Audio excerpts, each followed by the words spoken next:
Thank you so much, Senator Johnson, for joining us.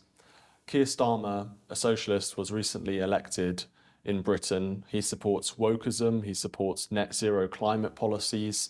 He's a very liberal guy. Are you concerned about that recent election for Britain? Well, I'm a cheerleader for the UK, for Britain. I want to see them succeed. I was actually impressed with his speech in front of the 10 Downing Street. What I read about him, I'd never heard of him, but read he's pretty relentless, very problem-solving oriented as opposed to ideological. So you're kind of laying out what his ideology is. I mean, if he's going to pursue policies like net zero, that's crazy. I'm not a climate change denier, but I'm not a climate change alarmist. And I think these are just self-inflicted wounds of pursuing these kind of policies. The Conservative Party suffered a major defeat in the UK election. Why do you think that is? Because they weren't conservative. They became the tax collector for the welfare state. That's not popular. It doesn't give people a choice. So, when you abandon your conservative principles, and those principles are understand that freedom is the one essential ingredient, and that government ought to be limited. We need some regulation, need some level of taxation. Both those should be kept at a minimum, so that individual can use their freedom to dream, aspire, build, and create. That's what conservatism is. And you just become the tax collector for the welfare state, you have no constituency. Do you think there are lessons that Republicans in the States can learn from the Tory defeat? Well, don't be the tax collector for the welfare state. Do everything you can to repair your own party, too. I think that was part of the problem, is there is a real schism within the Tories, within the conservative movement, and that ended up in defeat. And no matter how strongly you hold your conservative positions versus the other people that should be in your coalition, if you lose, the left wins, and that destroys countries.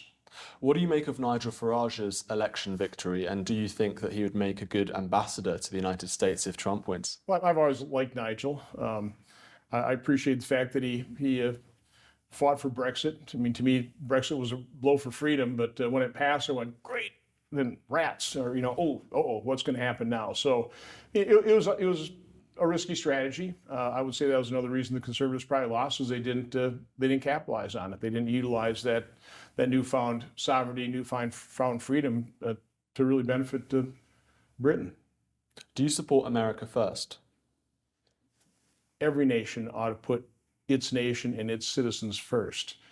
And now that's not the exclusion of the rest of the world. I mean, if we get America's house in order, the world benefits. It's when America is weak, and just about everything the Biden administration has done, from the open borders to massive deficit spending causing 40-year high inflation to the war on fossil fuels, this is all weak in America, and the world's in flames. Because when America is weak, our global adversaries take advantage of it. That's why people like Putin invade Ukraine.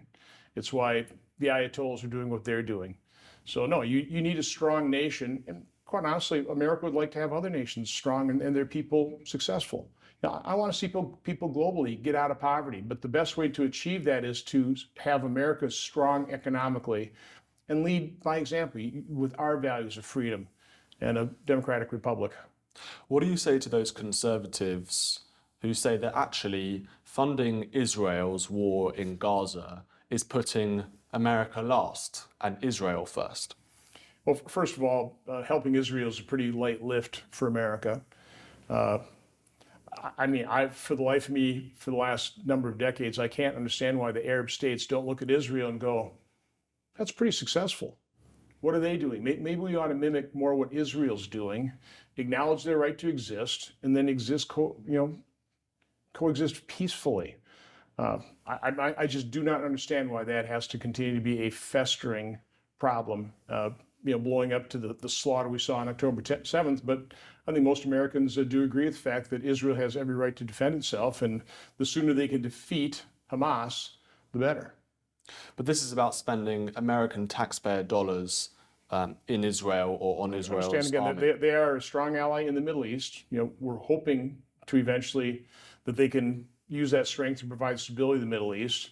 And when comes the cost of supporting them, it's pretty de minimis in terms of our federal budget and federal spending. Do you apply that same logic to the funding for Ukraine? Ukraine's a completely separate situation. I initially supported the first tranche of spending because I want to send a pretty big signal to Putin that don't continue this. We're going to be unified and we're going to do everything we can to resist your unwarranted and horrific invasion. But now we're 2 years into this.